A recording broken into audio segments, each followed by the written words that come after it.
presenting the Firefly 8S, featuring Sony IMX117 sensor and an Ambarella A12S chip. While all that is fine and dandy, how does the camera actually perform? Let's find out.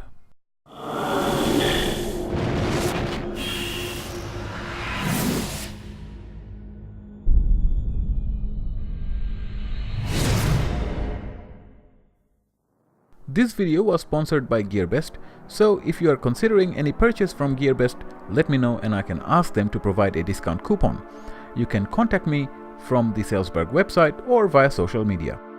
So let's begin with the packaging. As far as the print is concerned, there is nothing much to it, but somehow it's elegant. There are some features and specs printed so that someone who is buying from a shop can have a quick read. There is no security code to check authenticity. With regards to the contents inside, we have a fairly good selection of inclusions, enough to get us started with the basics. There were two things that caught my attention, first being the lens hood, which does not do all that much as far as reducing glare is concerned. The angle of the lens is just too wide for this, but sure makes the camera more pocketable. The second thing is this lanyard. On the top left corner of the camera there are holes to feed the thread through. I think this is a really thoughtful idea. If needed, great. If not, it does not get in the way. The lanyard can also be released quickly if needed. Let's look at the camera now.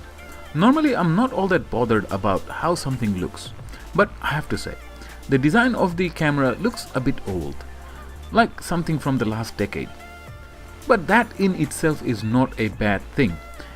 At the front, there is a little silver reflector which is supposed to show us the framing in case if we want to take a selfie, or it can be handy for vloggers.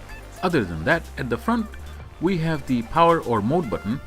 One good thing about this power button is that it just needs to be pressed once and the camera starts, ready to shoot. To turn it off, we hold it for a few seconds, and that is the way all cameras should be. Turning to the right, we have the mini USB port, micro HDMI port, and what appears to be holes for mic. And at the top corner is the holes for the lanyard. At the back we have the display, which is not a touchscreen, and that is just fine. We have the slot for micro SD card. This is a bit unusual, but I got no issues with that either.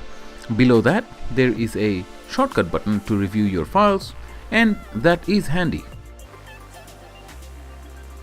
One more turn, and on the side we have two direction buttons to scroll through the menus and so forth, but also the forward button takes us to the menu, and this button is also accessible from the waterproof housing.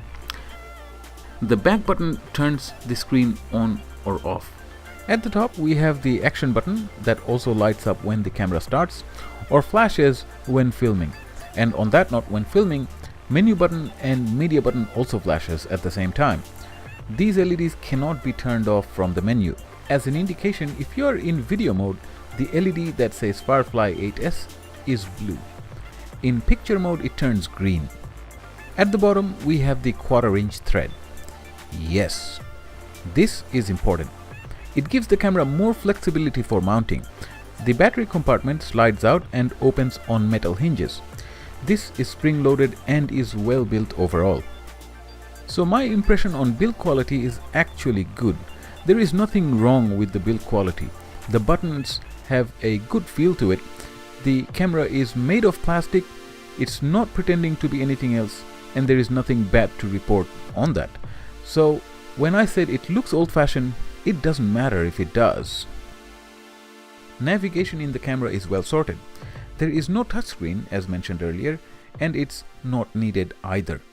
Tap the menu button and we cycle between video and picture mode. Pressing forward button takes us to quick settings page, through which we can go into the detailed setting menu. Please note, if we are in the video mode, the menu presented will have settings relevant to video, and if we go through the picture mode, we get the menu that refers to the picture mode. Before we go to the performance of the camera, let's look at some of the components. The camera is powered by a Ambarella A12S75 chip, and the sensor is a Sony IMX117. This is the same combo as that of the SJ-Cam SJ7 Star that we reviewed earlier, and there are numerous other manufacturers using the same combination. So by nature there would be some similarities in these cameras. Performance time. Let's start with 1080p at 60 fps. The reason I'm starting at this setting is because this camera can stabilize only up to this setting. As far as the image quality goes, it is not bad really. The motions are fluid because of the higher frame rate of this setting, and the colors are decent too. Also, when against the sun, cutting in and out of shadows, things are well under control.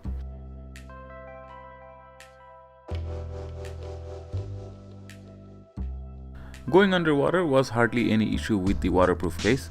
I did not go much more than 1 meter in this case, but the results are as good as we can expect. As the light begins to fade, in 1080p things are relatively well behaved till very dark. In a darker setting, the camera cranks up the ISO and then the image begins to suffer. So here are some comparison shots.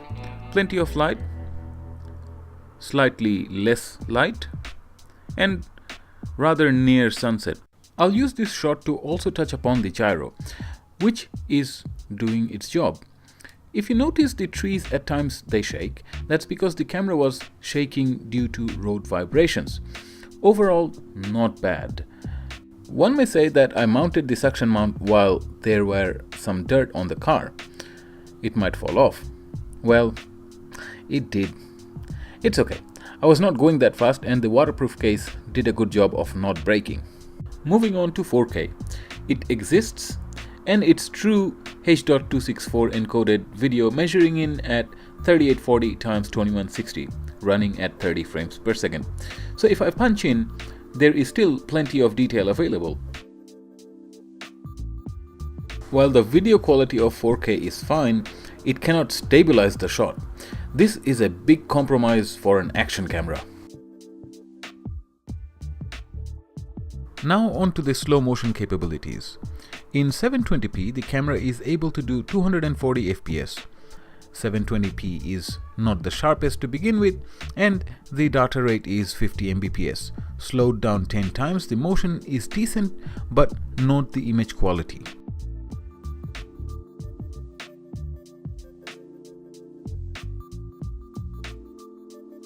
In Full HD, we have 120 fps, but the video still suffers from lower data rate, though this is fairly usable shot. Mind you, the stabilization cannot be used in either of these two settings.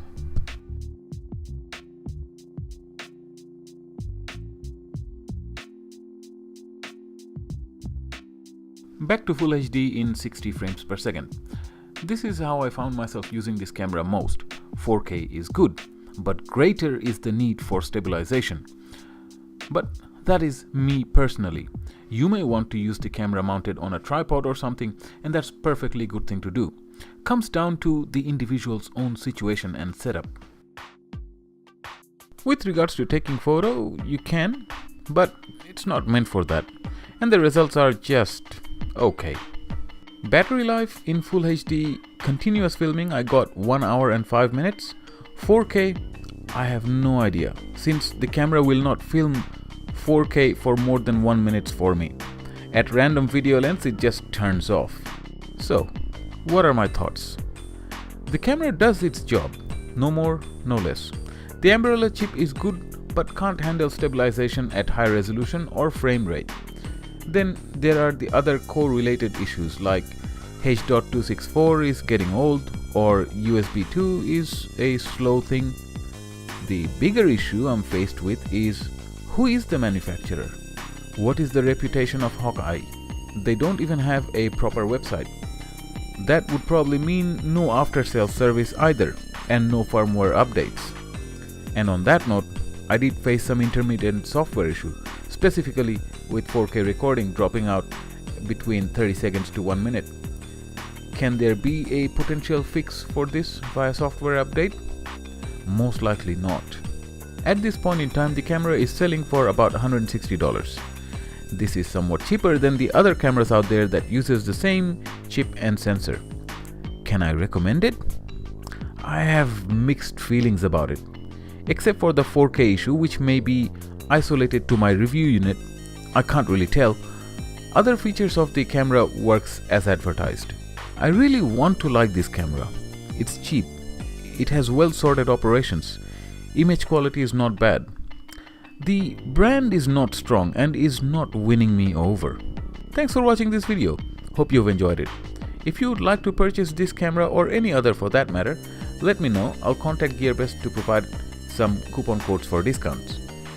Doing this will also help fund this channel so I can bring more videos more often. That's it from me for now. I'll see you in the next video. Bye for now.